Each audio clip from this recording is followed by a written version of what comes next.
Источник жизни в каждом доме сыр. Едят его круглый год. Готовят несколько дней. Из 2 ведер молока получается 1 головка сыра.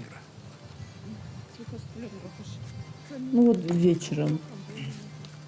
Уже вечером где-то в 8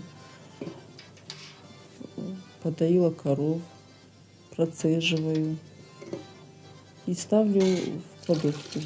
Утром встаю рано, в 6 часов. Опять даю коров.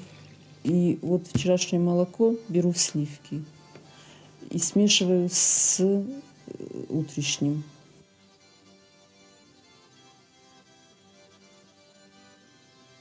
Чтобы молоко свернулось, осетинки очищают и сушат желудок коровы, солят его, заливают сывороткой и ставят на пару дней в теплое место.